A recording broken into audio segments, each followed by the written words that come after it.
Welcome back to my channel. Today we will learn about the issue that has transformed every heartbeat in Los Angeles into an echo of hope, love, and sudden tragedy.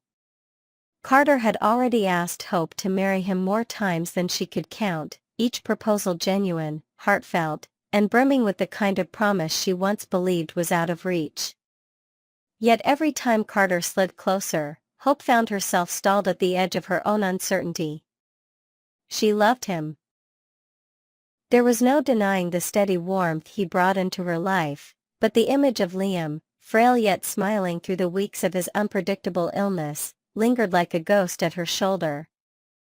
The pain of almost losing someone she loved, coupled with the fierce wish to see him at peace, blurred her vision of the future. In the quiet moments between fittings for the next Hope for the Future line and family dinners at Brooks, her mind kept circling back to the same question. Was she ready to move on, or was her hesitation proof that part of her heart was still pinned to yesterday?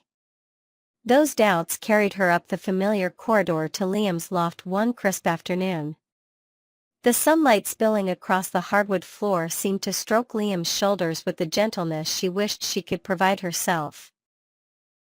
He moved more slowly these days, rotating his neck to stretch away the tension he never complained about. But every time he saw Hope he painted on the same simmering grin that had charmed her since they were young and uncertain and optimistic. She tried to tiptoe around the real reason for her visit, but the flicker in his gaze told her he already knew. She laid out her confusion in a single breath. Carter wanted to marry her, she wanted happiness, the world felt upside down. She was terrified of losing Liam before she spoke her vows. Liam listened without interruption, thumbs brushing the rim of his coffee mug, and when she finished he spoke in that calm, grounded cadence that used to center her storms. "Carter is a good man," he said, steady, sincere, and capable of loving her the way she deserved every day.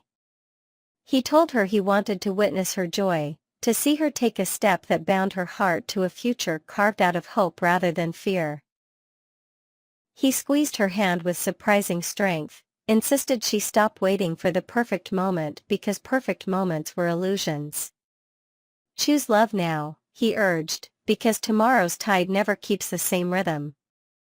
Hope felt tears bloom against her lashes, grateful, relieved, still terrified, but she finally allowed herself to nod.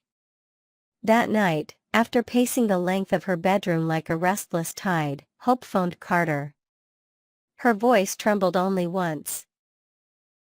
She told him she would marry him, that she believed in the home they could build together, but she asked for a single concession: she needed the ceremony soon, very soon, so that Liam could be there in person, not just in spirit or photographs.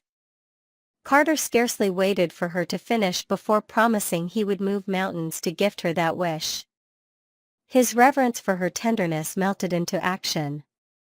Before sunrise he was on the phone with Ridge, explaining the urgency. Within hours Brooke, Steffi, and Taylor were gathered around the Forrester estate dining table comparing guest lists, floral palettes, and the availability of the courtyard that caught the afternoon light like a blessing. Ridge commandeered the design studios so the seamstresses could rush bespoke attire. Steffi curated a minimalist decor scheme: white roses, eucalyptus garlands, pale gold taper candles, to echo Hope's soft aesthetic. Brooke arranged for a local string quartet that could pivot between classical interludes and Carter's request for a soulful rendition of At Last. Even Eric, still nursing the bruise of Daphne's memory, offered the mansion as the perfect backdrop, knowing its history of love and scandal would fold gracefully around another chapter.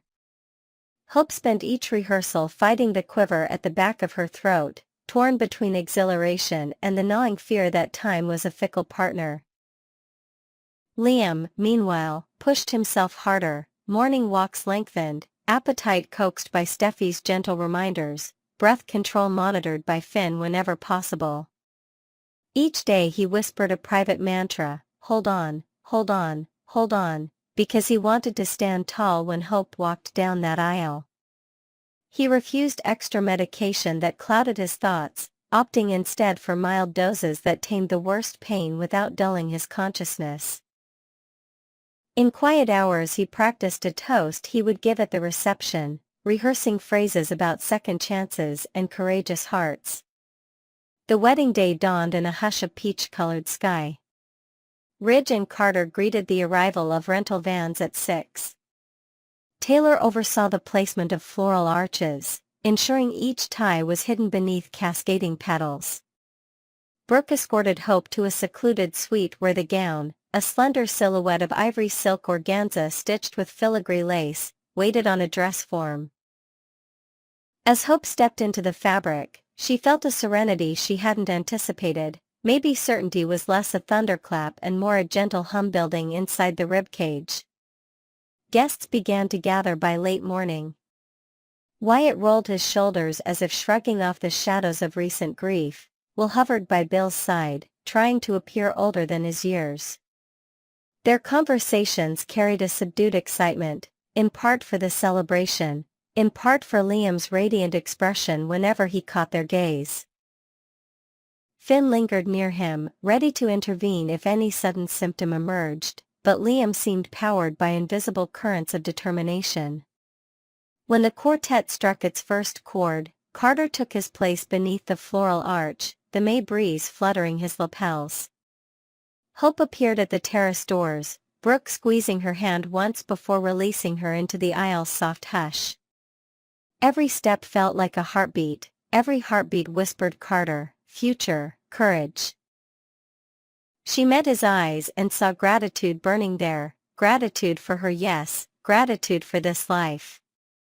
Vows were spoken, rings exchanged, the pronouncement floated through the courtyard, and applause rose like gulls startled into flight. Champagne flutes appeared, toasts sparkled. Liam's turn arrived. He stood, steadied himself with 2 fingers against the table, and began speaking of crossroads and blessings.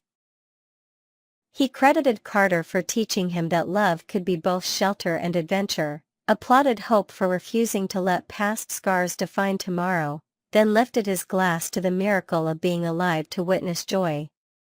The company cheered. Hope pressed her napkin to her eyes, Carter wrapped an arm around her waist, Steffi mouthed thank you across the table. The reception drifted toward dancing. Carter twirled Hope beneath fairy lights strung above the lawn. Ridge and Brooke shared a rare, unguarded slow sway. Laughter wove through the night until a hush rippled from the far edge of the dance floor, one guest's startled gasp clipping the melody. Liam, center of a small group, had paused mid-step, fingertips pressing to his sternum. Finn's gaze snapped to him. Liam drew one shallow breath, then another, but air seemed to splinter into shards.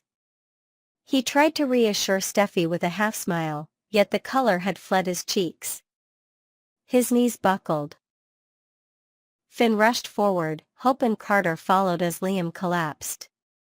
Amid the cries for space, for an ambulance, for oxygen, Finn checked pulse and respiration.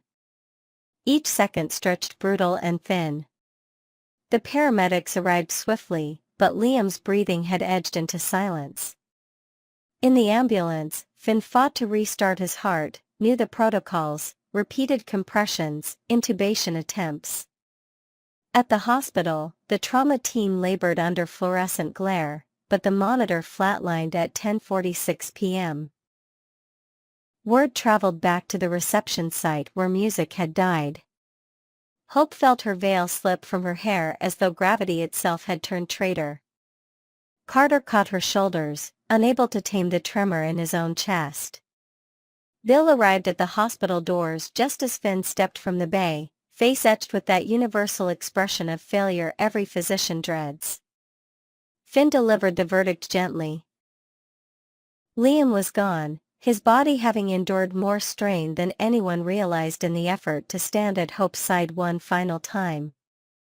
Bill's knees nearly unhinged, Ridge and Brooke supported him, Wyatt folded forward, palms to his face.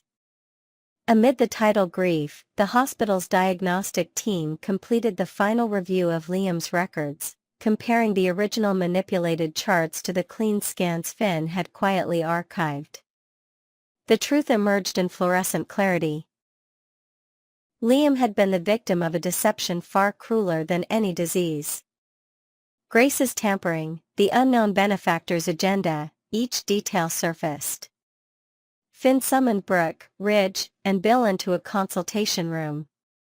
He explained the falsified tumors, the side effect drugs, the miracle that had been nothing more than the cessation of sabotage. They staggered beneath the weight of revelation. Bill's grief mutated into rage at the shadowy hand that had stolen his son's life through psychological torture and delayed treatment for the stress-induced cardiomyopathy revealed during autopsy. Brooke's tears blurred into guilt over every second she had doubted Liam's resilience. Ridge's voice cracked with remorse for urging disclosure too late to save him. Back at the mansion, the residence where lanterns still flickered though laughter had fled, Hope pressed her face to Carter's chest, the lace of her bodice prickling her skin with every sob. Joy had turned to mourning in less than a heartbeat, carving a scar across the memory of their vows. Yet beneath the avalanche of grief, Carter held fast to her, vowing silently that Liam's final gift, the union he had cheered for with every breath, would not be desecrated by darkness. He would carry Hope through the coming storm, stand alongside her in the hunt for truth, and honor Liam's last wish for love to conquer fear. Thus ends a day that began in promise and closed in devastation, a testament to the fragility of time and the resilience of bonds that weather even death. In the wake of Liam's passing, the Forrester, Spencer, and Logan families will rally, interrogate, seek justice, and cling to the unbreakable threads of unity he spent his final moments weaving around them. The answers to who engineered the cruel charade still lurk beyond the horizon, but the vow to expose that darkness has been etched on every grieving heart. Stay tuned as the bold and the beautiful charts the next chapter of love tested, secrets unearthed, and the enduring legacy of a man who gave everything to witness the happiness of those he held dear. Next, we will dive deep into the swirling drama surrounding the bold and the beautiful beloved Steffy Forrester, as actress Jacqueline McInnes would prepares for her maternity leave with the arrival of her fifth child with husband Elon Ruspoli. In this thrilling exploration, we'll uncover the potential twists and turns that could temporarily remove Steffy from the canvas, focusing on the sinister machinations of her dangerous stepdaughter, Luna Nozawa.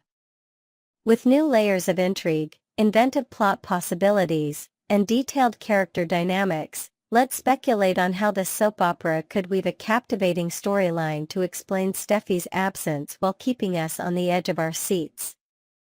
Luna's dark obsession. A plan to eliminate Steffy, as Steffy stands as a formidable barrier between Luna and her desperate desire to forge a bond with her newfound father, Finn. The young woman's twisted mind brews a perilous scheme. Luna, whose past is stained with blood and betrayal, views Steffy not just as a rival but as an insurmountable obstacle that must be removed. Her chilling resolve to eliminate that threat sends shivers down our spines, raising questions about just how far this unhinged character might go. Could Luna's warped sense of entitlement push her to commit an act so heinous that even her grandmother Sheila Carter, a notorious villain in her own right, might balk at the audacity?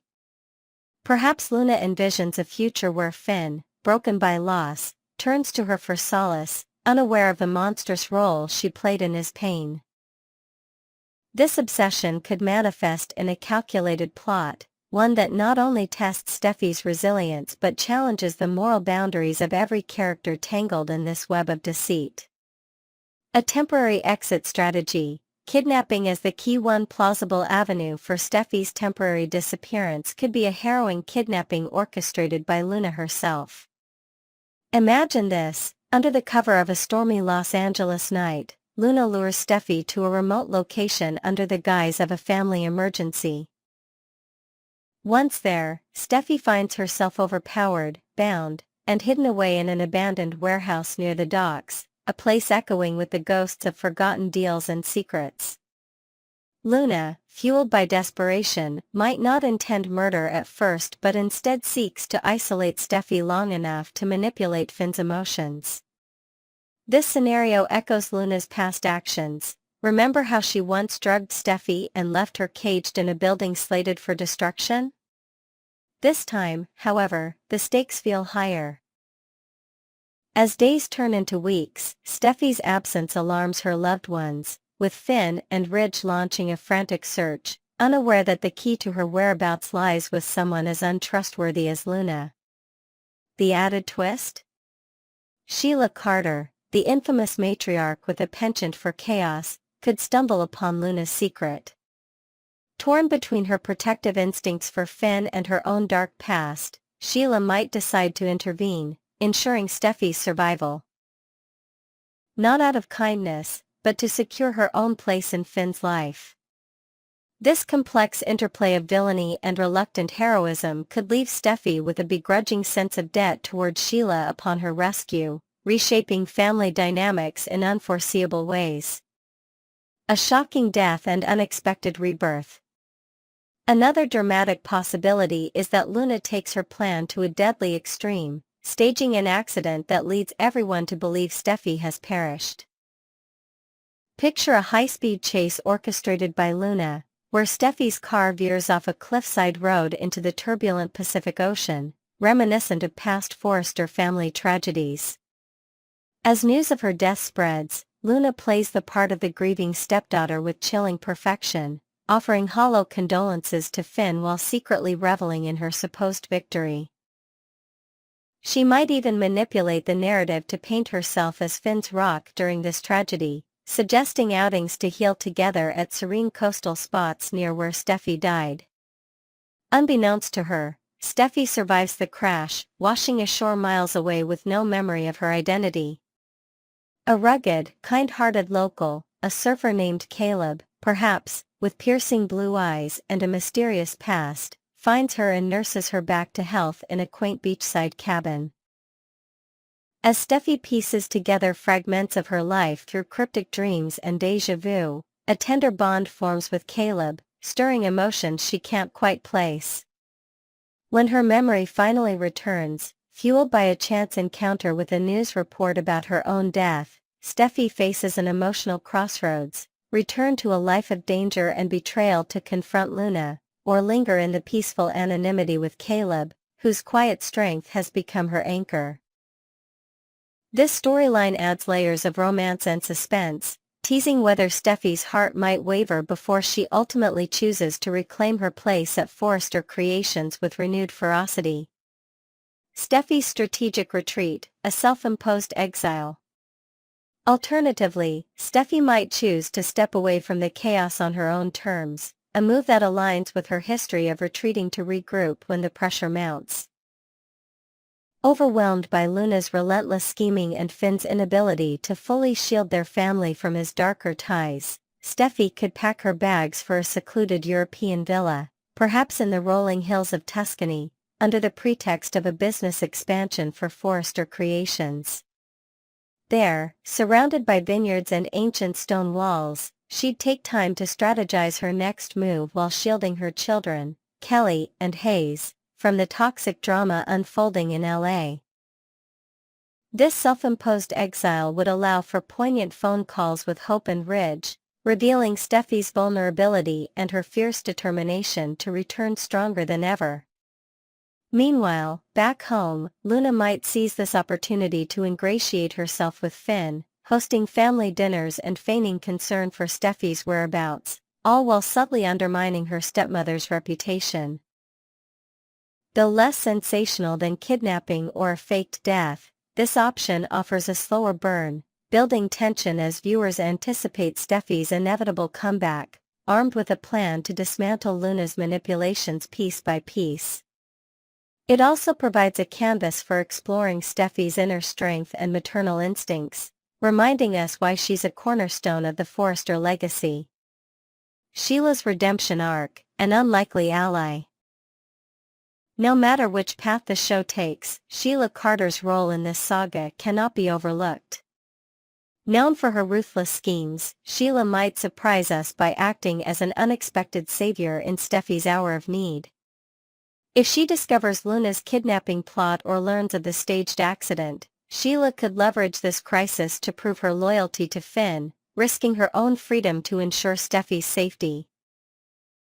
Imagine Sheila, clad in a trench coat under a moonlit sky, breaking into Luna's hideout with a mix of cunning and sheer determination, freeing Steffi from her chains with a whispered warning, "I'm doing this for my son, not for you." This act could mark a turning point for Sheila, earning her a reluctant nod of respect from Steffi and perhaps a tentative truce within the family. The irony of Sheila, once Steffi's greatest nemesis, becoming her protector adds a delicious twist to their long-standing feud, potentially setting the stage for heartwarming, if uneasy, family moments. Could we see Sheila smiling in a Forster Finnegan holiday portrait, her past sins momentarily forgotten? It's a long shot, but soaps thrive on such unexpected redemptions. Luna's downfall, justice or further chaos?